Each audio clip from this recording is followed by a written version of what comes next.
Assalamualaikum warahmatullahi wabarakatuh. Salat fardu adalah sebaik-baik amal di sisi Allah dan merupakan amal yang pertama kali dihisab di hari kiamat.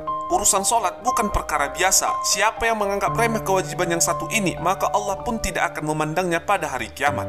Ada satu pesan dari Rasulullah tentang orang yang salat selama 60 tahun tetapi tidak diterima. Kenapa bisa demikian? Coba bayangkan, apabila salat kita tidak diterima selama 60 tahun, menyedihkan bukan? Rasulullah dalam satu hadisnya bersabda bahwa umur umatku antara 60 hingga 70 tahun dan sedikit orang yang bisa melampaui umur tersebut. Hadis riwayat Ibnu Majah.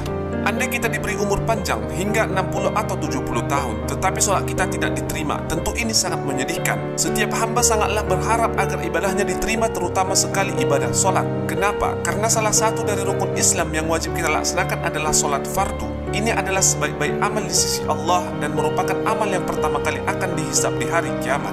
Rasulullah mengingatkan tentang seseorang yang sholat selama 60 tahun tapi tak satu pun sholatnya diterima. Dalam satu hadis Rasulullah bersabda, sesungguhnya ada seseorang yang sholat selama 60 tahun namun tak satu pun sholatnya diterima.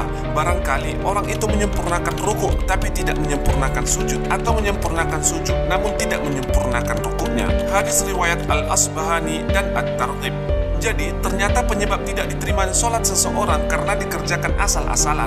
Bisa jadi, rukuknya sempurna tetapi sujudnya tidak sempurna. Atau sebaliknya, sujudnya sempurna tetapi rukuknya tidak sempurna. Atau tidak ada tumakninah sehingga sholatnya terburu-buru. Rasulullah bersabda, sholatlah kalian sebagaimana kalian melihatku sholat. Hadis riwayat Bukhari.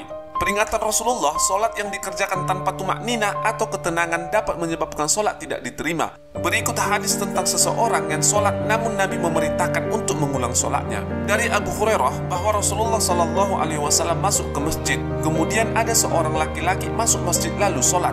Kemudian mengucapkan salam kepada Nabi. Beliau menjawab dan berkata kepadanya, kembalilah dan ulangi sholatmu karena kamu belum sholat. Maka orang itu mengulangi sholatnya seperti yang dilakukan pertama tadi.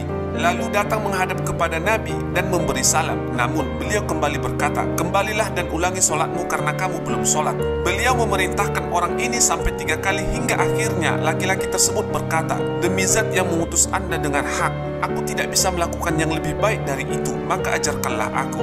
Beliau lantas berkata, jika kamu berdiri untuk sholat, maka mulailah dengan takbir, lalu bacalah apa yang mudah buatmu dari Al-Quran. Kemudian rukuklah sampai benar-benar rukuk dan tumakninah atau tenang. Lalu bangkitlah dari rukuk hingga kamu berdiri tegak.